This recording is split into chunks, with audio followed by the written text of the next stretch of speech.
Recording on कर दिए। Okay, so hello everyone, this is lecture number 5 of atomic structure. ये 5th lecture है atomic structure का, और हम लेक्चर नंबर 4 का जो हमने एंड किया था उसमें हम इलेक्ट्रोमैग्नेटिक वेव्स के बारे में पढ़ रहे थे कि लाइट एक प्रकार की, एक टाइप की इलेक्ट्रोमैग्नेटिक वेव है। जब लाइट अगर ऐसे ट्रैवल करती है तो एक उसका इलेक्ट्रिक फील्ड का कंपोनेंट रहता है, एक वेव इलेक्ट्रिक फील्ड के अंदर बना के चलती है, एक मैग्नेटिक फील्ड के अंदर वेव बना के चलती है, और ये सब आपस में म्यूचुअली परपेंडिकुलर होते हैं। तो यही तक हमने डिस्कशन लेक्चर 4 के एंड में किया है। अब मैं स्क्रीन शेयर ऑन कर रहा हूं। स्क्रीन शेयर ऑन करने का मतलब कि आपको कंप्यूटर स्क्रीन दिखने लग जाएगा कि, और हम अपना डिस्कशन वहीं से आगे बढ़ाएंगे और कंटिन्यू रखेंगे।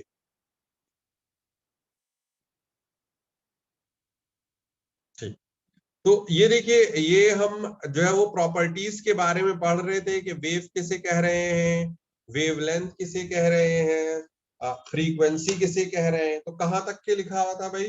जो है क्योंकि टाइम हो गया, अनुष्का शर्मा बताइए लेक्चर 4 के एंड में कहाँ तक के था? एम्पलीट्यूड। एम्पलीट्यूड तक। एम्पलीट्यूड तक ये सारे पॉइंट लिख लिए थे मैम? Yes sir. चलिए, वेव के बारे में लिख लिया था, वेवलेंथ के बारे में लिख लिया था, फ्रीक्वेंसी के बारे में लिख लिया था, वेव नंबर के बारे में लिख लिया था। वेव नंबर बताया था आपको, 1 अपॉन वेवलेंथ बताया था। नो सर, वेव नंबर रह गया था। वेव चलिए, नंबर नहीं वेव, कराना। ठीक ठीक ठीक, okay okay yes okay. Sir. तो अब आइए, यही हम जो है वो क्या कहते हैं कि वेव नंबर के बारे में यहाँ पे लिखते हैं। कार्तिक वाशने एटॉमिक स्ट्रक्चर के नोट्स बनाते चल रहे हैं आप? 2 क्लास के नोट्स बनाए या नहीं कार्तिक? हाँ सर, बनाया। हाँ, तो बीच में सर लेक्चर 3 और 4 के लिए 2-3 पेज छोड़ दीजिएगा। मतलब लेक्चर नंबर 3 और लेक्चर नंबर 4 के लिए 3 पेजेस छोड़ दीजिएगा, to be on a safer side. हो सकता है कि एक आध पेज बच जाए, मगर कम नहीं पढ़ना चाहिए। और फिर उसके बाद से यहाँ पर आगे हमारा डिस्कशन है। ये अपने हिसाब से देख लीजिए सर, एज यू विश कि कितने पेज छोड़ने। दो मेरे हिसाब से आई गेस, हाँ भाई, 3rd और 4th में कितने पेजेस? 2 पेजेस सफिशिएंट होंगे, बताइए। ठीक है सर। इतने पेज छोड़ दीजिए। अब ये वेव नंबर क्या होता है? कुछ नहीं, 1 upon wavelength. Wave number, what is wave number? What is wave number? बस ऐसे इसको नाम दे दिया गया। इसका सिंबल ये होता है, ऐसी फ्रीक्वेंसी वाला सिंबल, उसके ऊपर एक डंडा लगा देते हैं, तो इसको इसको हम प्रोनाउंस ऐसे करते हैं, न्यू, और ऊपर डंडा लगा दिया है तो बोलते हैं बार, न्यू बार, न्यू बार।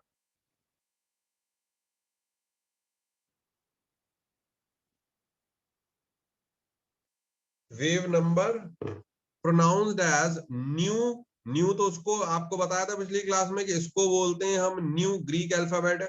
क्योंकि ऊपर डंडा लगा दिया है, क्योंकि ऊपर डंडा लगा दिया है, तो डंडे को वो थोड़ा सोफिस्टिकेटेड इंग्लिश में बोलते हैं बार।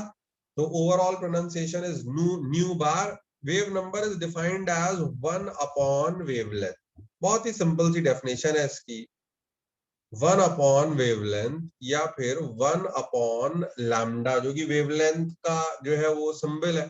तो अब अगर वेव नंबर 1 अपॉन वेवलेंथ है, तो भाई वेव नंबर के का आपके एसआई यूनिट क्या होगी? एसआई यूनिट क्या होगी? वेव, अन्वेषा गुप्ता बताइए, वेव नंबर की एसआई यूनिट क्या होगी?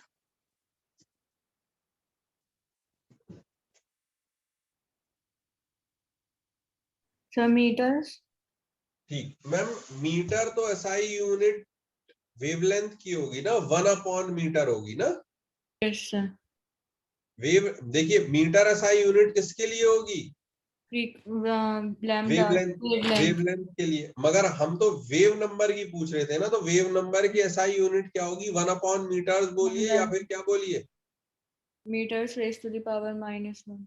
हाँ, मीटर इनवर्स। तो ये वेव नंबर हो गया, it is defined as 1 upon wavelength. ठीक है।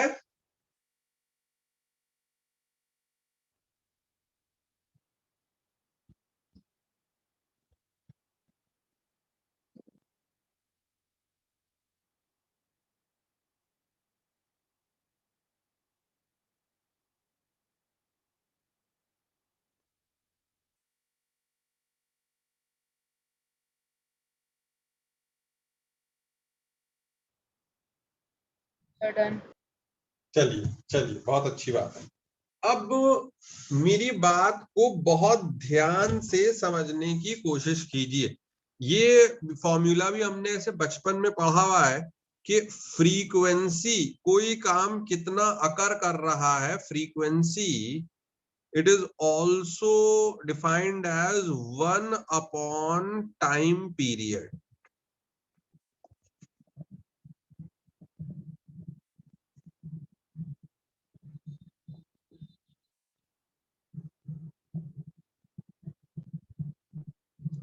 फ्रीक्वेंसी भाई ये ऐसा पढ़ा हुआ है या नहीं? फ्रीक्वेंसी 1 अपॉन टाइम पीरियड पढ़ा हुआ है या नहीं? Yes sir. अब ये देखिए, ये यहां से हम बड़ी एक सिंपल सी बात करने जा रहे हैं। ये फॉर्मूला लोग रटते हैं, मगर हम समझेंगे इस चीज को। क्या भाई, ये जूनियर क्लासेस में फॉर्मूला पढ़ा हुआ है, speed is equal to distance upon time. Kunal बताइए, पढ़ा हुआ है या नहीं? Yes sir. चलिए, speed is equal to distance upon time. अब स्पीड यहाँ, क्योंकि अगर हम लाइट को एक वेव मान रहे हैं, तो लाइट को वेव मान रहे हैं, तो वो लाइट की स्पीड को हम c से डिनोट कर रहे हैं। c is the speed of light. Distance यानी वो वेव आपके एक पर्टिकुलर टाइम में कितना डिस्टेंस चल रही है, उस डिस्टेंस को हम वेवलेंथ बोल रहे हैं, और लैम्डा। और फिर टाइम पीरियड, तो 1 अपॉन टाइम पीरियड ही क्या होता है बताइए? 1 अपॉन टाइम पीरियड क्या होता है कुणाल? फ्रीक्वेंसी। हाँ, क्योंकि इसको मैं ऐसे करके लिख दे रहा हूँ ना, d इज डिस्टेंस, बड़ी चालाकी से, और इसको ऐसे करके लिख दे रहा हूँ 1 अपॉन टाइम पीरियड। टाइम का मतलब टाइम पीरियड, कितना टाइम लगा। तो डिस्टेंस, वो डिस्टेंस है एक वेव बनाने में, कितना डिस्टेंस ट्रेवल हुआ, कितने समय में ट्रेवल हुआ, तो 1 अपॉन टाइम पीरियड। और वो टाइम पीरियड को फिर मैं क्या बोल दे रहा हूँ? फ्रीक्वेंसी। तो ये हमारा एक बहुत इंपॉर्टेंट फॉर्मूला आ गया है, c बराबर न्यू लैम्डा। c यानी ये फॉर्मूला क्या है? ये फॉर्मूला क्या है? What is c? Speed of light. Speed of light. What is new? Frequency.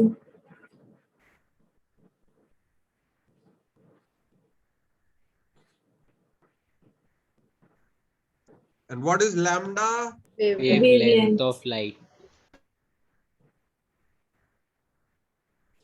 Wavelength of light, जो कि एक प्रकार की इलेक्ट्रोमैग्नेटिक वेव है। तो ये हमारा एक बहुत ही इंपॉर्टेंट फॉर्मूला आ रहा है। और केवल फॉर्मूला ऐसा नहीं कि बस लिख दिया, हाँ यूं होता है रट लो, ऐसा नहीं।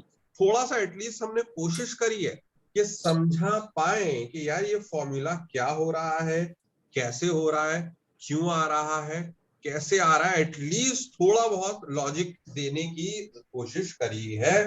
तो प्लीज इस चीज को लिखिए, आगे फिर इस पे हम अपना काम स्टार्ट करेंगे।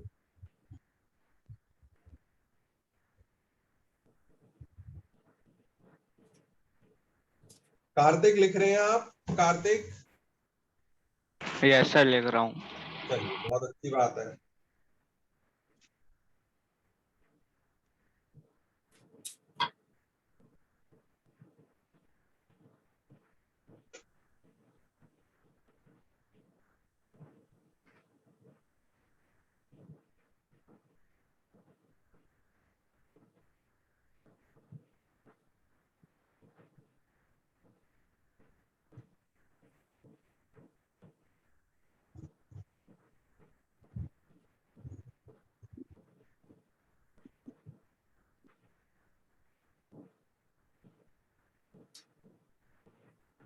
Done, sir.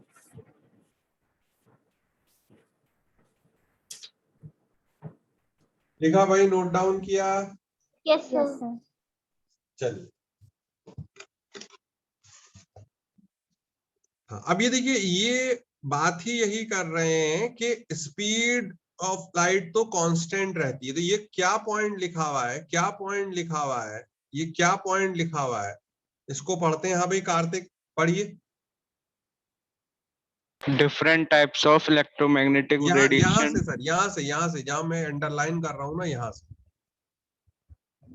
All electromagnetic waves have same speed. कितनी? C is equal to 3 into 10 power 8 meter per second. Speed of light, जो कि मतलब स्पीड चेंज नहीं करेगी लाइट की, वो वैक्यूम में वही रहेगी 3 into 10 की पावर 8 मीटर पर सेकेंड। ठीक, फिर अगर अब सर इसको तो चेंज करना नहीं है, सी को चेंज करना नहीं है, तो अब अगर मैंने किसी फ्रीक्वेंसी बढ़ समझ लीजिए इंक्रीज कर दी, तो फ्रीक्वेंसी इंक्रीज करने पे फिर क्या चीज डिक्रीज हो जाएगी बताइए? वेवलेंथ। वेवलेंथ डिक्रीज हो जाएगी। सर ये समझ रहे हैं आप या नहीं? मान लीजिए ये आंसर 12 फिक्स रहना है, अब ये 4 into 3 लिखा हुआ था, ये 12 आंसर बदलना नहीं है। कार्तिक आपसे पूछूंगा मैं, ये 12 बदलना नहीं है, तो अब अगर आंसर 12 ही रहा, इस 4 को बढ़ा के मैंने ये 6 कर दिया, तो ये 3 फिर मजबूरी में क्या बन जाएगा बताइए? 2। तो यानी 4 अगर बढ़ा तो मजबूरी में फिर 3 क्या हो गया? डिक्रीज। ठीक, तो अब यही वाली सर यहाँ पर बात चल रही है कि ये डिक्रीज हो गया, यही बात चल रही है। तो अब इस चीज को देखिए, समझिए और नोट डाउन करिए कि all electromagnetic waves have same speed, यानी 3 into 10⁸ मीटर पर सेकेंड, जो कि स्पीड ऑफ लाइट है। अगला पॉइंट पढ़िए Kartik. Different types of electromagnetic radiations differ from one another in their lambda wavelength and frequency. In their wavelength and frequency. Lambda किसका symbol है? wavelength, और ये किसका सिंबल है? frequency. हाँ, तो यानी स्पीड तो सर जी सबकी सेम रहती है, जो अंतर है वो किसमें है? या तो वेवलेंथ में या फ्रीक्वेंसी में। जैसे जैसे फ्रीक्वेंसी बढ़ेगी, ये अप का साइन बना रखने का मतलब है बढ़ना, तो जैसे जैसे फ्रीक्वेंसी बढ़ेगी ऑटोमेटिकली वेवलेंथ क्या होगी? घटेगी। और या तो फ्रीक्वेंसी घटेगी तो ऑटोमेटिकली वेवलेंथ क्या होगी बताइए कार्तिक? इंक्रीज। तो कुछ समझ में आया या नहीं? यस सर, आ गया। तो लिखिए फिर, ये जल्दी से बात लिखिए, like this is very critical stuff. ये जो 2 रेड में हमने पॉइंट लिखवाए हुए हैं, प्लीज इसको आपको नोट डाउन करना पड़ेगा, इसको नोट डाउन करना पड़ेगा, इस बात को नोट डाउन करना पड़ेगा।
Done sir.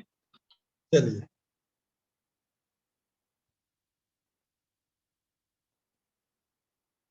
लिख लिया? Yes, sir. Yes sir. Yes sir. चलिए, एवरीवन सबने लिखा? Yes sir. Yes. चलिए, अब ये हम रिलेशन देख चुके हैं कि C बराबर है किसके? न्यू लैम्डा के। ये हमने डिराइव भी किया हुआ है कि C बराबर है न्यू लैम्डा के। यहाँ पर यही बात बताई जा रही है कि यार जैसे जैसे C तो बदलने वाला है नहीं किसी पर्टिकुलर मीडियम के लिए। जैसे हमको मालूम है कि भाई वैक्यूम में स्पीड ऑफ लाइट क्या रहती है? कांस्टेंट, 3 into 10⁸ मीटर पर सेकेंड।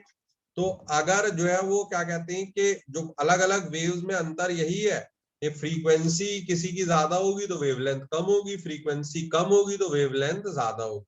तो सारा खेल फ्रीक्वेंसी का है, सारा खेल फ्रीक्वेंसी का है, सारा खेल फ्रीक्वेंसी का है। फ्रीक्वेंसी कम करते जाइए, वेवलेंथ बढ़ती जाएगी। तो ये जो हम डिफरेंट टाइप की जो इलेक्ट्रोमैग्नेटिक रेडिएशंस हैं, उनको एक हमने डिक्रीजिंग ऑर्डर ऑफ फ्रीक्वेंसी या इंक्रीजिंग ऑर्डर ऑफ वेवलेंथ में लगा रखा है। ये 11th एंट्रेंस में भी पूछा जाता है और ये क्वेश्चन कि भाई ये देखिए, जैसे जैसे मैं ऊपर से नीचे आते जाऊंगा, फ्रीक्वेंसी कम होती जाएगी, फ्रीक्वेंसी कम होती जाएगी और वेवलेंथ बढ़ती जाएगी। तो ये सबसे ऊपर क्या आ रही है बताइए? सबसे एकदम टॉप मोस्ट पे कौन आ रहा है? ये क्या लिखा हुआ है? सबसे टॉप मोस्ट पे ऊपर क्या आ रहा है? Gamma rays, gamma rays, gamma rays. Gamma rays आपके यूज हो रही होती हैं कैंसर ट्रीटमेंट में, और इनकी फ्रीक्वेंसी बहुत हाई है, वेरी हाई फ्रीक्वेंसी। तो नेचुरल सी बात है, जब फ्रीक्वेंसी हाई है तो फिर वेवलेंथ क्या होगी? लो। फिर गामा रेज के बाद में क्या है? After gamma rays we have X rays. ठीक, ये एक्सरे में थोड़ी सी, जैसे जैसे हम ऊपर से नीचे आएंगे तो फ्रीक्वेंसी थोड़ी सी कम होगी और वेवलेंथ थोड़ी सी बढ़ेगी। फिर एक्स रेज के बाद में क्या है? Ultra violet rays, UV rays, जो कि ओजोन डिप्लीशन में आपके के लिए रिस्पॉन्सिबल, सॉरी ओजोन डिप्लीशन बोल रहा हूँ, ओजोन गैस जो है वो इनको अब्सॉर्ब कर लेती है ऊपर, वरना नीचे अगर ये आए तो हमारी स्किन के लिए हार्मफुल है।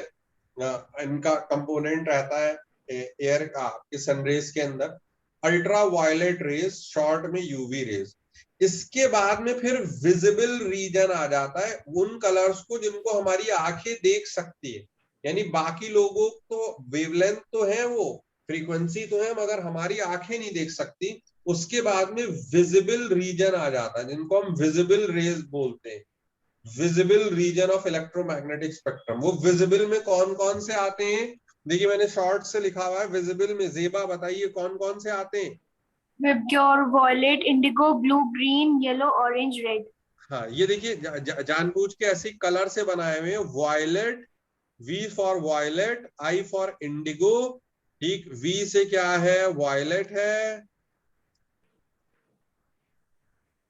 आई से इंडिगो है, बी से ब्लू है, जी से ग्रीन है, वाई से येलो है, ओ से ऑरेंज है और आर से रेड है। तो ये भी आपको सिर्फ विबग्योर ऐसे ही याद नहीं रखना है, इसी सीक्वेंस में याद रखना है। Violet, indigo, blue, green, yellow, orange, red. अगर कोई मुझसे पूछे अगर, नेहा आप बताइए, बताओ ब्लू में और ऑरेंज में किसकी फ्रीक्वेंसी ज्यादा है, तो क्या आंसर होगा?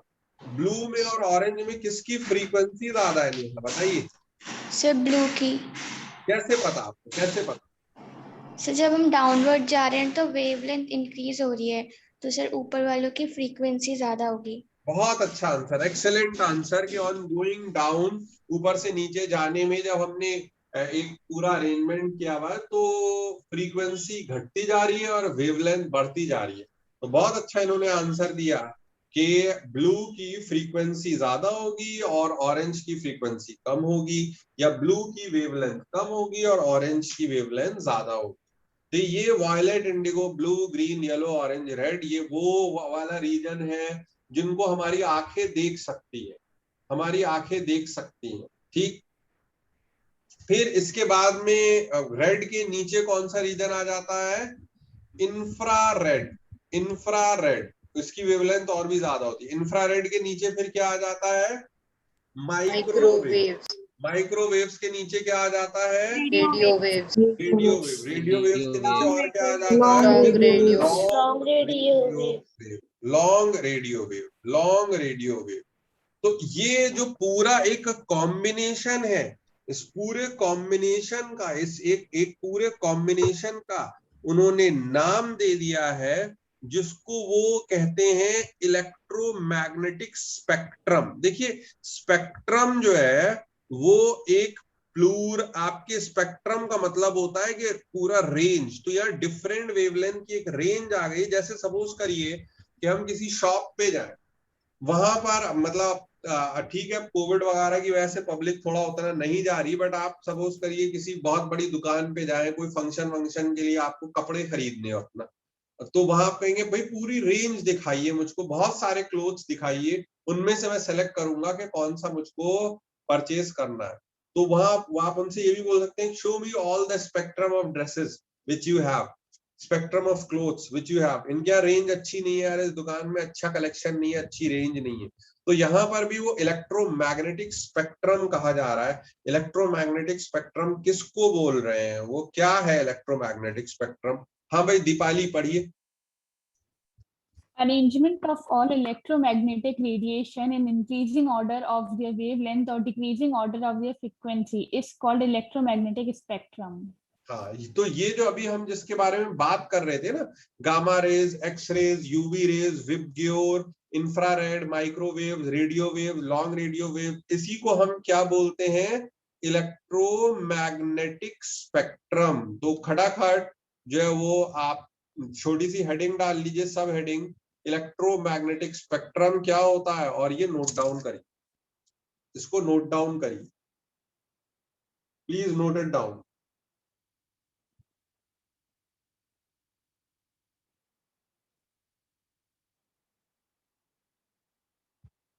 इसको नोट डाउन करिए।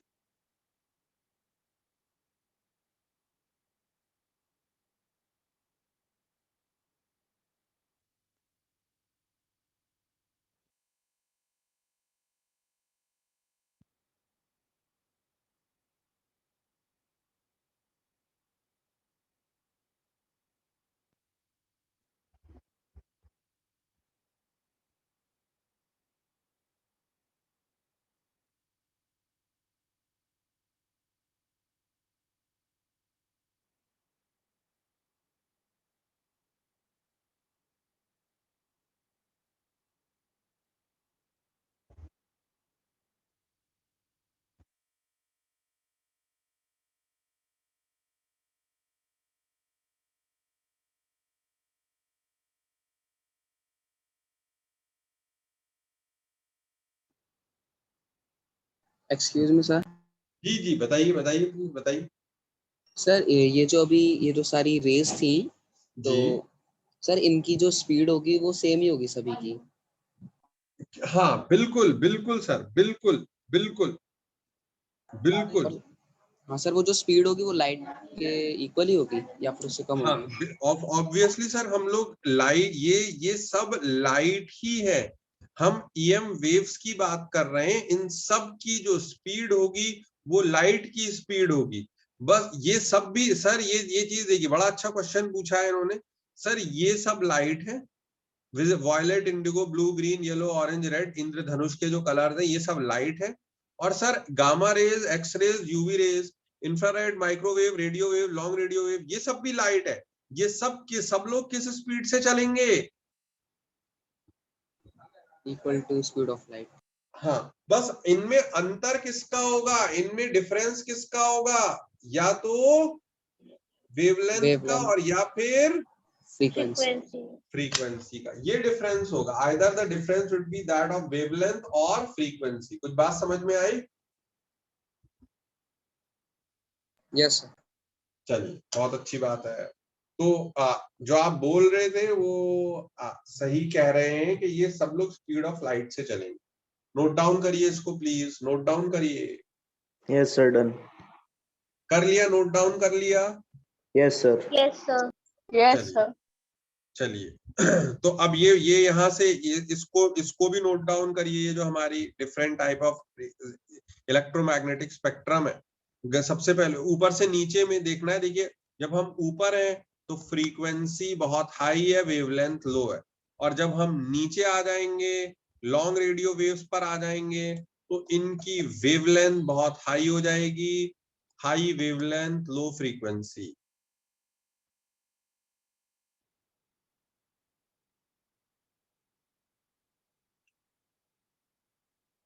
सर अगर हम किसी दो लाइट को मिलाएं तो फिर हाँ, स्पीड डिफर इंटरफेरेंस, करेगी? बहुत अच्छा क्वेश्चन है। दो लाइट को मिलाएंगे क्या होगा?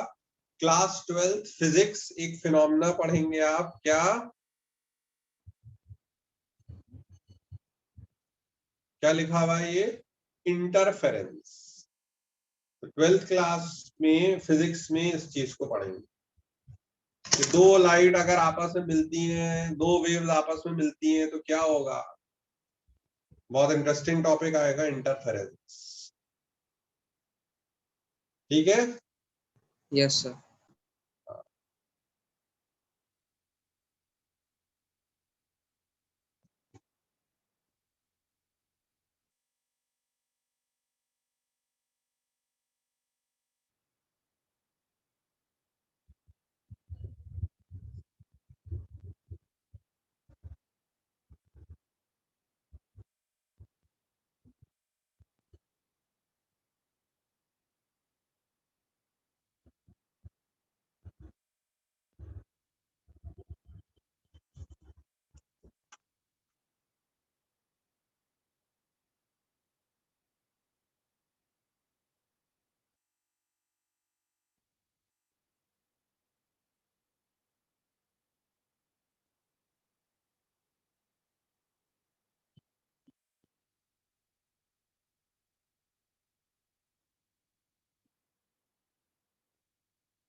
चलिए, तो ये आपकी जो है वो इलेक्ट्रोमैग्नेटिक स्पेक्ट्रम रेज थी।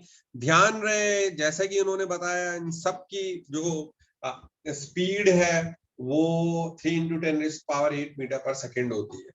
अब यहाँ पर मैं एक दो चीज और बताना चाहूंगा कि वेवलेंथ की एसआई यूनिट क्या होती है? भाई डिस्टेंस है, तो डिस्टेंस की एसआई यूनिट क्या होती है? मीटर। बट नेचुरल सी बात है कि ये हम लाइट जो है वो जो वेव बनाती है वो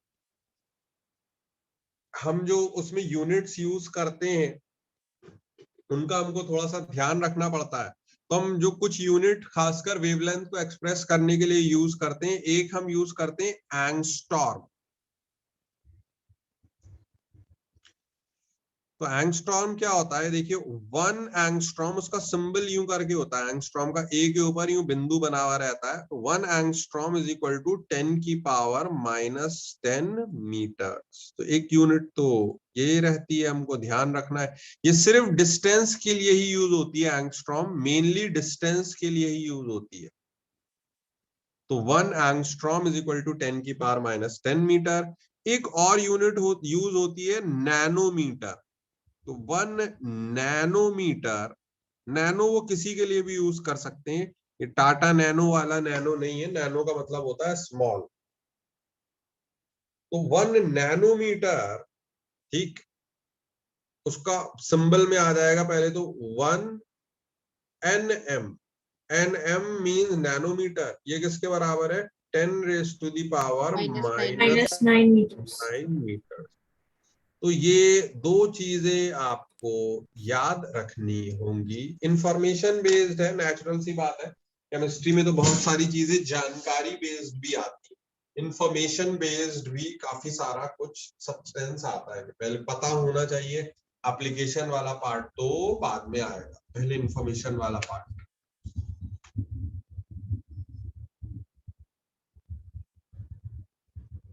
अनुष्का शर्मा लिख रही हैं आप? Yes sir.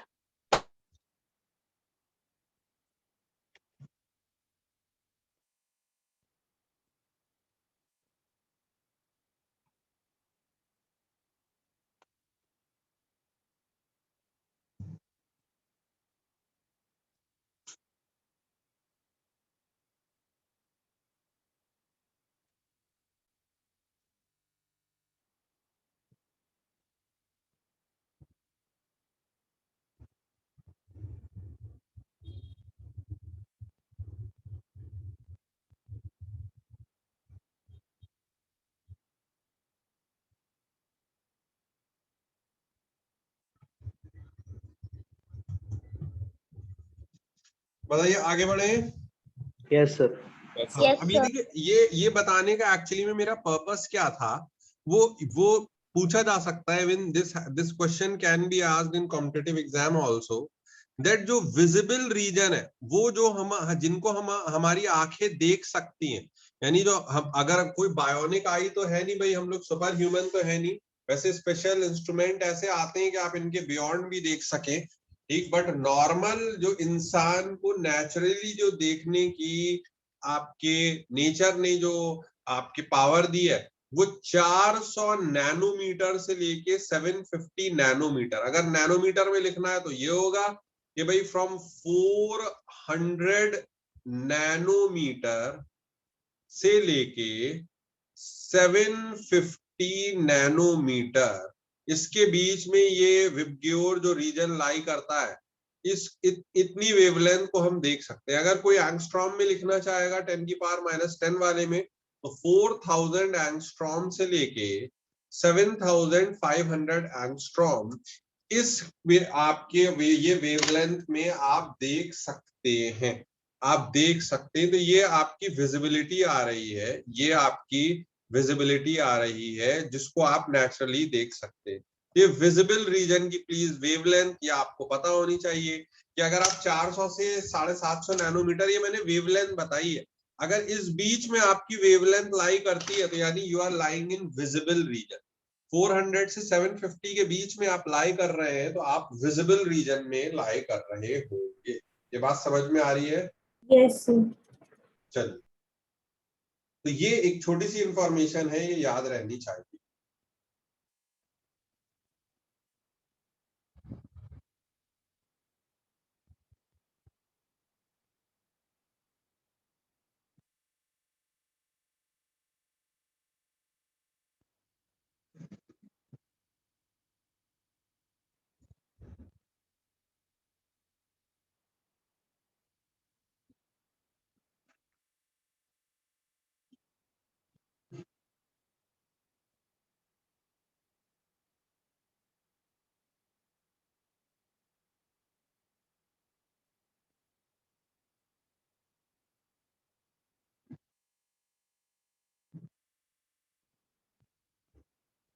Done sir. चलिए,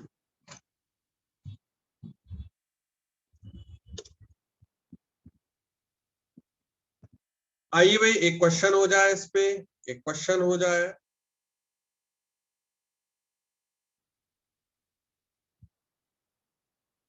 ठीक, क्वेश्चन पढ़ते हैं भाई, क्वेश्चन पढ़िए। हाँ भाई दृश्या, क्वेश्चन पढ़िए please. Yes, sir. The Vivid Bharati station of All India Radio Delhi broadcast on a frequency of 1368 kilohertz. Calculate the wavelength of the electromagnetic radiation emitted by transmitter. Which part of the electromagnetic spectrum does it belong to? ठीक, तो यानी question ये है कि उन्होंने all India radio जो है वो दे रखा है, बहुत अच्छी बात है, और उन्होंने फ्रीक्वेंसी प्रोवाइड करी हुई है 1368 किलो हर्ट्ज है, यानी 10 की पावर 3 हर्ट्ज। हर्ट्ज का मतलब होता है 1/2 इनवर्स। तो उन्होंने फ्रीक्वेंसी दे दी।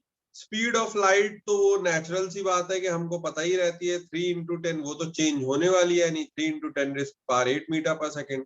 और ये सब देने के बाद में उन्होंने आपसे वेवलेंथ पूछ ली। तो जल्दी से कर लीजिए यार, ये तो मतलब क्वेश्चन एनालिसिस के लिए ही है, ऐसा कोई हार्ड एंड फास्ट तो वो नहीं है। जल्दी से कर लीजिए भाई ये सवाल। 219 something Sir, 219 Yes, sir. approximators. 219 Yes, sir. 190. ठीक है, देखते हैं। एनसीईआरटी का ही क्वेश्चन है भाई, वेवलेंथ c बराबर न्यू लैम्डा, तो स्पीड ऑफ लाइट तो वही है, वेवलेंथ ये तो 219.3 मीटर्स। अब ये तो ऑब्वियसली काफी बड़ी वेवलेंथ है, कहाँ तो हम एंगस्ट्रॉम और नैनोमीटर में बात कर रहे थे, और ये तो लॉन्ग ये रेडियो वेव्स हैं। ये तो नेचुरल सी बात है, हर रेडियो फ्रीक्वेंसी में तो रेडियो वेव्स ही यूज होंगी, रेडियो वेव्स ही यूज होंगी, एक ऑब्वियस सी बात है।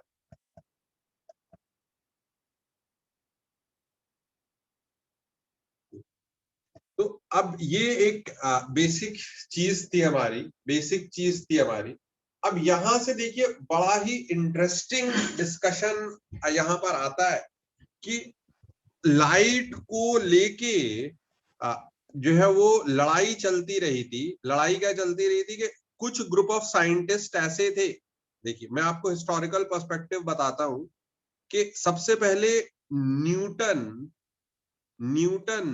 ने ये बोला कि भाई लाइट जो है वो है क्या, मतलब व्हाट इज लाइट, ये क्वेश्चन जो चल रहा था, व्हाट इज लाइट, लाइट है क्या,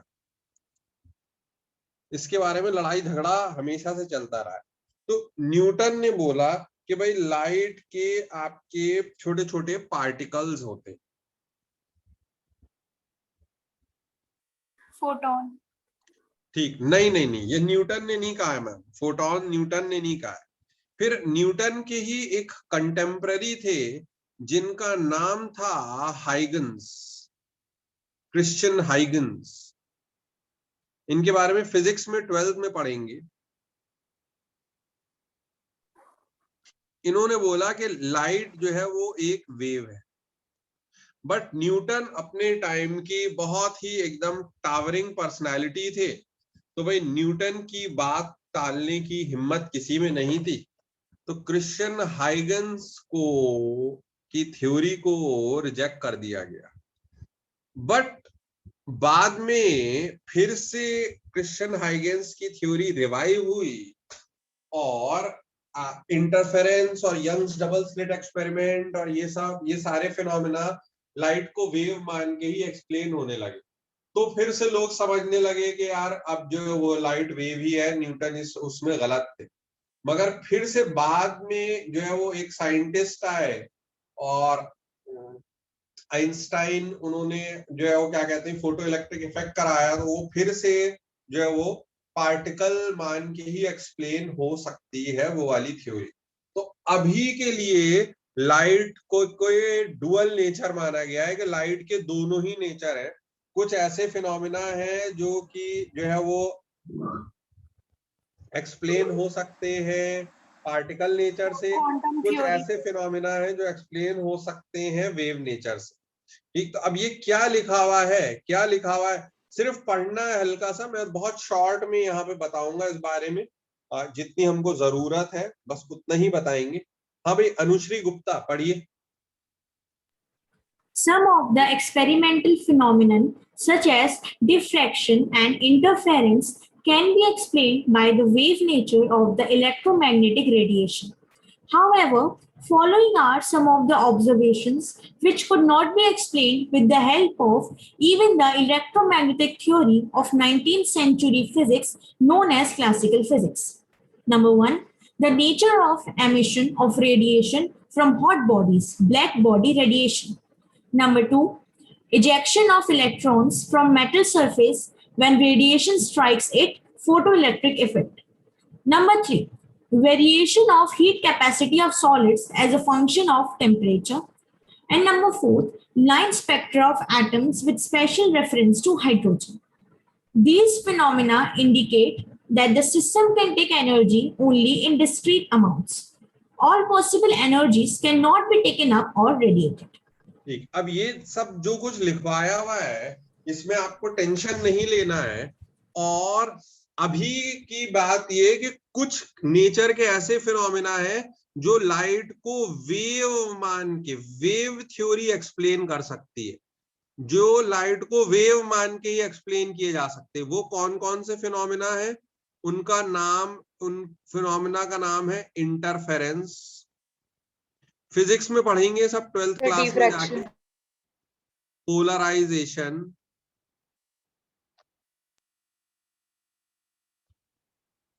डिफ्रैक्शन, ये सब लाइट को वेव मान के ही एक्सप्लेन किया जा सकता है। कुछ ऐसे फिनोमेना हैं जो लाइट को पार्टिकल मान के ही एक्सप्लेन किया जा सकता है कि लाइट में छोटे छोटे पार्टिकल्स हैं। वो कौन कौन से हैं, सबसे उसमें आ रहा है सबसे पहले black body radiation.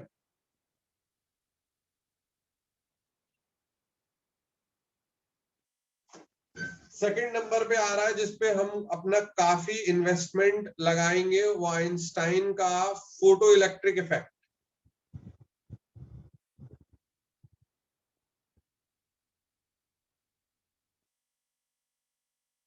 Third number पे आ रहा है, जो कि बस यहाँ पे मैं नाम बता दे रहा हूं, कॉम्पटन इफेक्ट। Compton effect.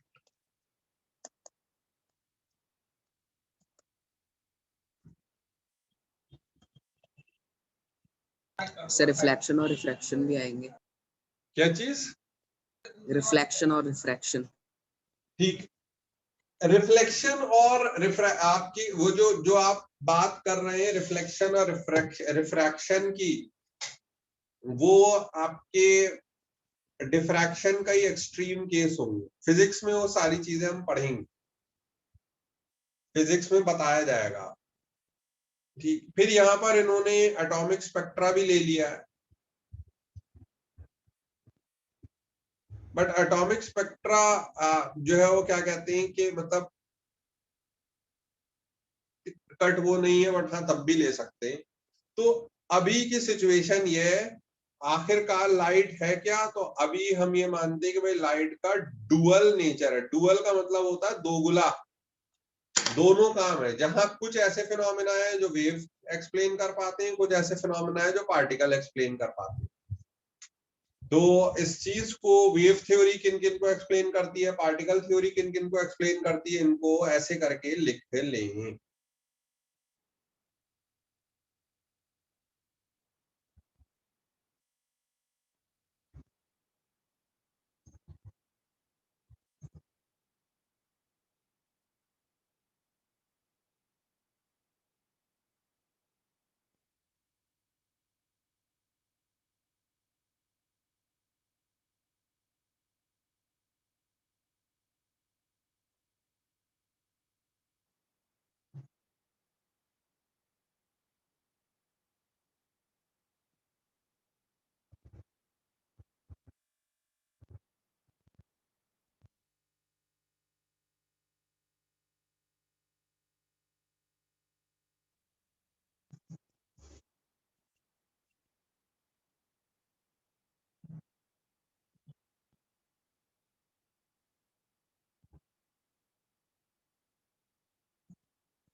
चलिए लिख लिया भाई, लिखा?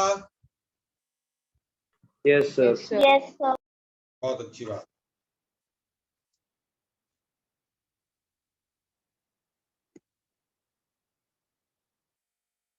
अब इसी चीज को समझाने के लिए सबसे पहले जो पार्टिकल नेचर को पे जिन्होंने काम किया है, जिनको सबने यूज किया है, वो है प्लैंक्स क्वांटम थ्योरी। बहुत ही बड़े ये एक्चुअली में साइंटिस्ट थे जर्मनी के, इनका नाम था मैक्स प्लैंक।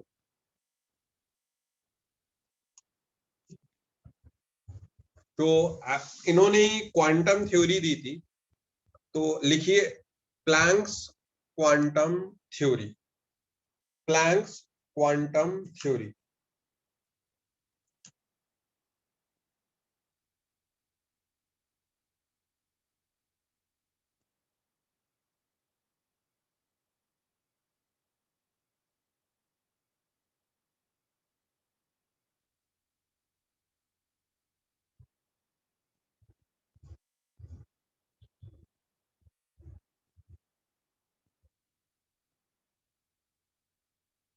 Done sir. चलिए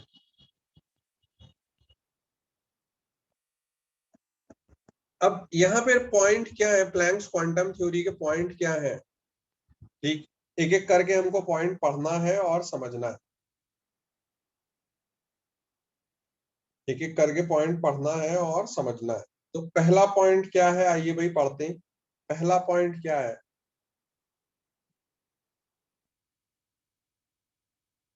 कनुप्रिया पढ़िए। So radiant energy is not emitted or absorbed continuously, but discontinuously in the form of small packets called quanta.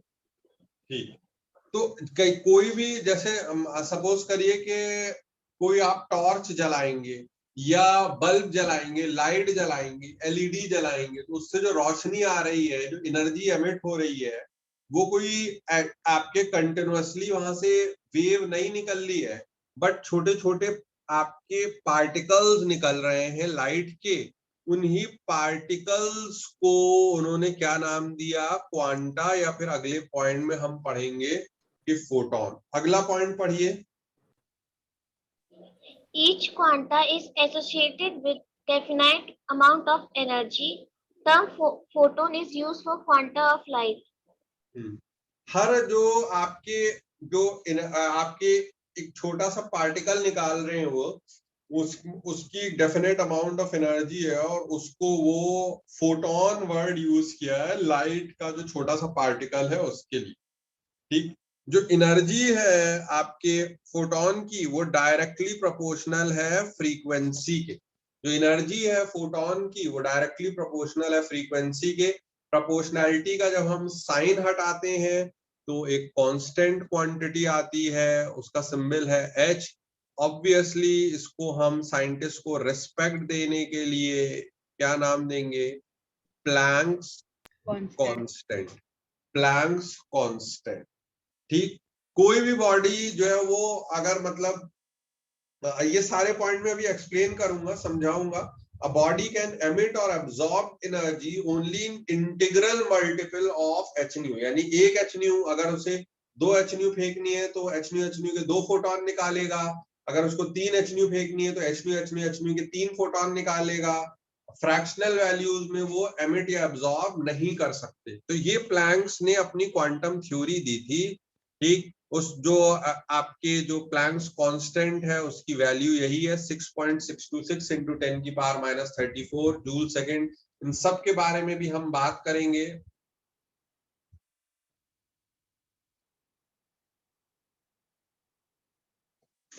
तो ये पहले प्लैंक्स क्वांटम, हर पॉइंट को मैं अभी समझाऊंगा, मगर इन पॉइंट्स को हम जरा लिखते हैं।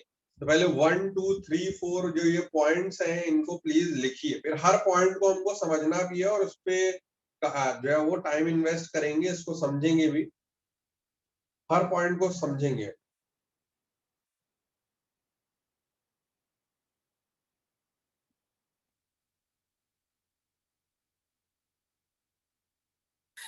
सर एक बार ये रेडिएंट एनर्जी बता दिए। मैम अभी सारे पॉइंट समझाऊंगा। देखिए इसको अभी लिखिए, एक बार लिखिए, अभी सारे पॉइंट समझाऊंगा।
सारे पॉइंट एक्सप्लेन करेंगे। अभी लिखिए, जैसे ही लिख लेंगे बताइएगा। इसको एक हर पॉइंट को एक्सप्लेन करेंगे।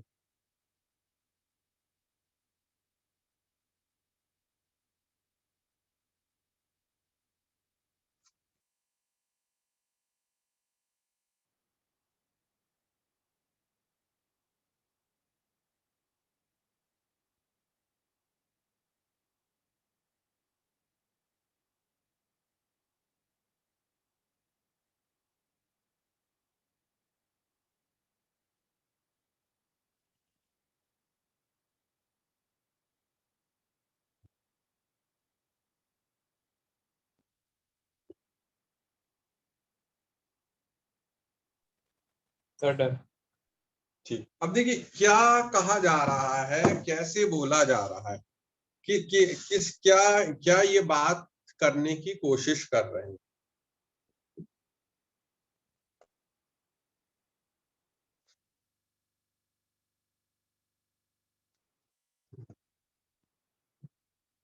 चलिए भाई जेबा, आप ही पूछ रही थी, पढ़िए क्या लिखा हुआ है, पढ़िए। According to Planck's theory, energy is emitted or absorbed in the form of small packets. Each packet is known as quantum. In case of the electromagnetic radiation being light, this quantum of energy is known as photon. If energy of one packet is equals to E1, it was observed that E1 is directly proportional to V. V नहीं है, वो new है, वो new frequency of electromagnetic wave, where h is the Planck's constant, which has a value of 6.626 into 10 बिल्कुल ठीक है, thank you. Planck's constant की हम लोग भी यहाँ पर जो हमने लिख ली है, ये इक्वेशन लिख ली है, E बराबर h न्यू, ये जो हमने इक्वेशन लिखी है, अगर ये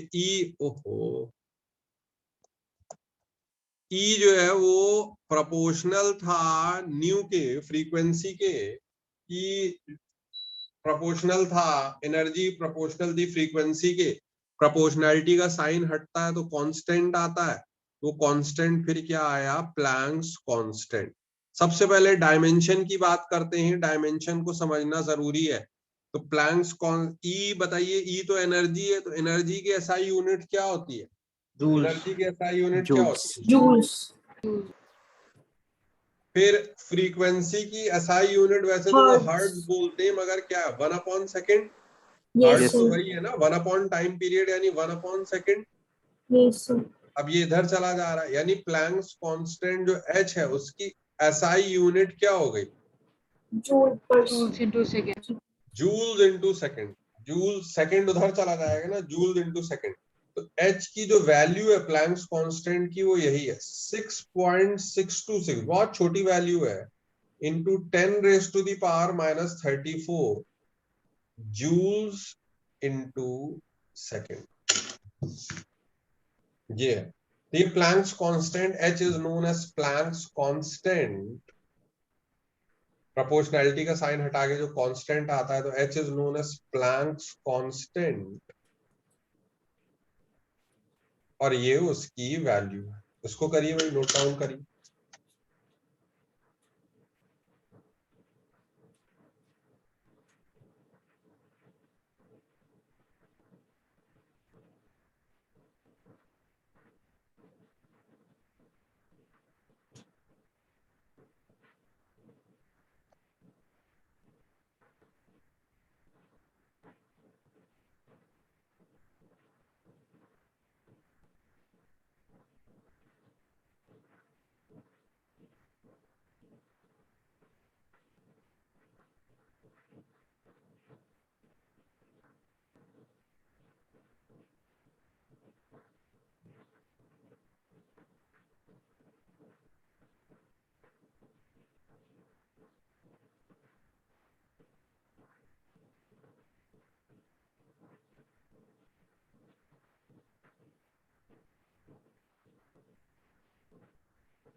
डन सर।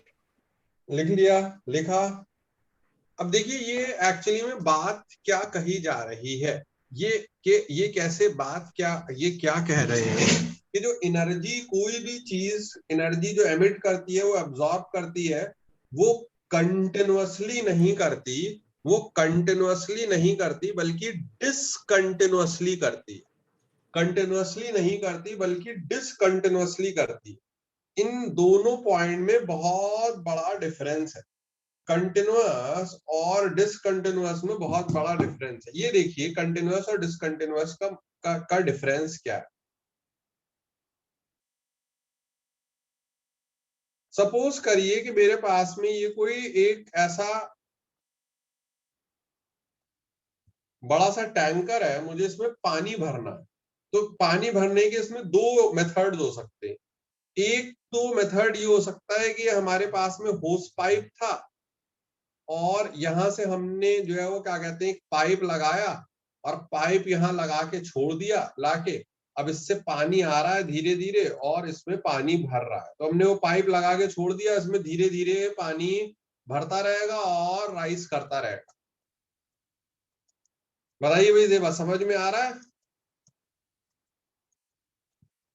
मैंने पाइप इसको, इस टैंकर में पानी भरना था, मैंने एक पाइप के कनेक्शन से जो है वो क्या कहते हैं, जैसे टैप का कनेक्शन था उसमें से पाइप लगा के इसमें छोड़ दिया और इस टैंकर में, टम्बलर में पानी भरता रहेगा। हाँ भाई देवा बताइए, समझ में आई कुछ बात? Yes sir. ऐसे जब हम पानी भरेंगे ना, इस टाइप से जब हम पानी भरेंगे, हम बोलेंगे कि हम कंटिन्यूअस वे में पानी भर रहे हैं। कंटिन्यूअस वे में पानी भर रहे हैं, कंटिन्यूअस पानी भर रहे हैं। ठीक, इसको हम बोलेंगे कि भाई कंटिन्यूअस पानी भरा जा रहा है, कंटिन्यूअस पानी भरा जा रहा है। दूसरा हम एक और काम कर सकते हैं, कि ये जो टैंकर था, यही वाला जो हमारा टैंकर, इसमें हम एक और मेथड से भी पानी भर सकते हैं। वो एक और मेथड क्या होगा, आप ये देखिए, दूसरा वाला मेथड क्या होगा पानी भरने का।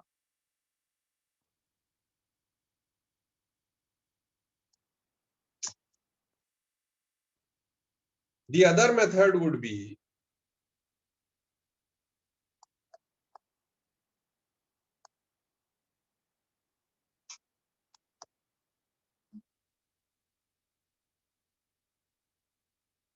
कि मैं बकेट, बाल्टी भर भर के लाऊं और बाल्टी भरी, बाल्टी डाल दी धड़ाक से। एक बार बाल्टी डाली इसमें तो धड़ाक से 10 लीटर की मान ली बाल्टी थी, एक बाल्टी जैसी इसमें फेंकी टैंकर में, 10 लीटर पानी भर गया।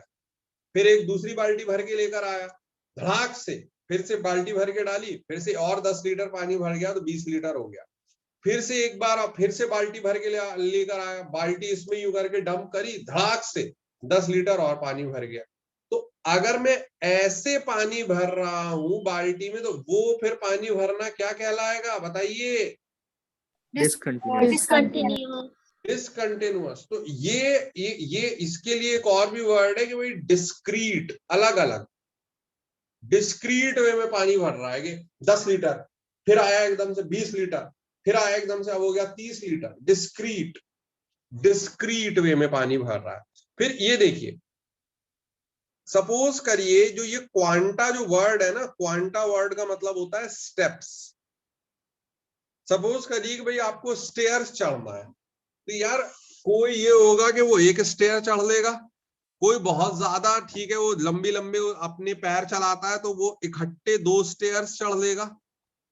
ठीक, मगर कोई ऐसा नहीं हो सकता, आपसे ये नहीं कह सकता कि हाँ यार मैंने सीढ़ियां चढ़ ली, मैंने 2.5 स्टेप्स चढ़ लिए, क्योंकि ऐसा तो हो नहीं सकता कि वो पहला स्टेप और 2 स्टेप और बीच में हवा में अपना पैर रख देगा। तो आप 2 स्टेप चढ़ सकते हैं, आप 3 स्टेप चढ़ सकते हैं, आप n के मल्टीपल में, n एक होल नंबर होगा, n के मल्टीपल में आप स्टेप्स चढ़ सकते हैं, मगर आप 2.5 स्टेप जैसी कोई चीज होने वाली नहीं है।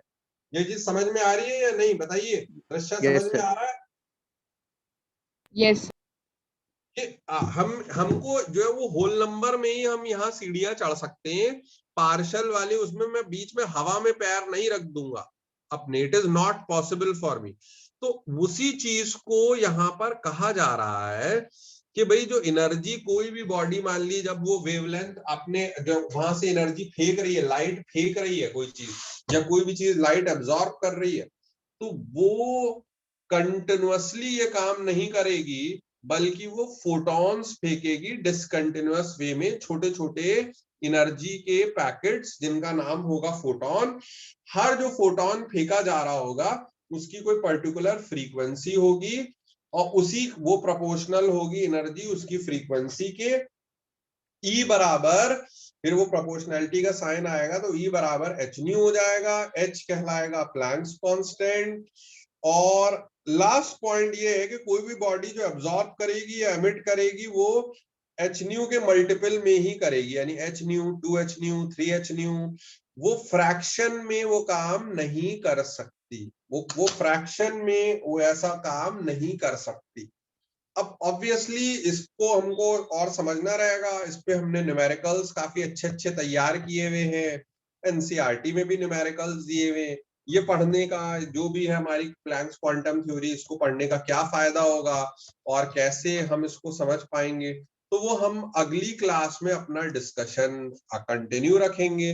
नेक्स्ट क्लास में हम इसका अपना डिस्कशन आगे बढ़ाएंगे, ठीक है? सर क्वेश्चन है। जी जी बताइए। Sir like light is a form of energy, है ना, और उसके अंदर भी छोटे पार्टिकल्स फोटॉन होते हैं, तो फिर सर हमें लाइट रे कंटिन्यूअस क्यों दिखती है? ठीक, देखिए वो आपको कंटिन्यूअस इसलिए दिख रही है क्योंकि वो इतने ज्यादा स्मॉल हैं कि आपको जो है वो उसको आप डेसिफर नहीं कर सकती। मतलब बहुत सारी चीजें तो ऐसी है ना कि जब आप उनको उनका रियल नेचर तब मिल पाएगा कि जब आप उनका माइक्रोस्कोपिक व्यू लेंगी। आप खुद सोचिए कि इतनी ज्यादा छोटी जब वेवलेंथ निकल कर आ रही है, तो इवन वेव नेचर भी जब इतनी छोटी सी वेवलेंथ बन रही है तो वो हमको कंटिन्यूअस ही तो चीज फिर नजर आएगी। इसलिए if something is very small तो वो हमको कंटिन्यूअस दिखने लग जाएगा। ये आप जैसे मैं आपको ऐसे समझाता हूँ, ये देखिए अच्छा क्वेश्चन पूछा हुआ है इन्होंने, ये देखिए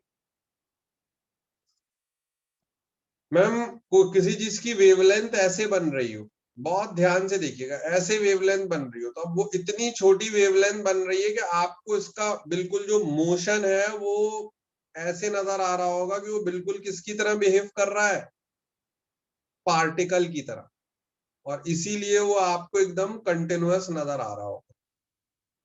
तो बिकॉज ऑफ माइक्रोस्कोपिक नेचर, बहुत छोटे होने की वजह से आपको वो चीज कंटिन्यूअस नजर आती है। ठीक है, कुछ बात समझ में आई? Yes sir. तो चलिए हम ये हाँ प्लैंक्स क्वांटम थ्योरी वाला, हाँ बताइए बताइए। सर आज से होमवर्क मिलना शुरू हो जाएगा, आपने कहा था ऐप पर। चलिए ठीक है।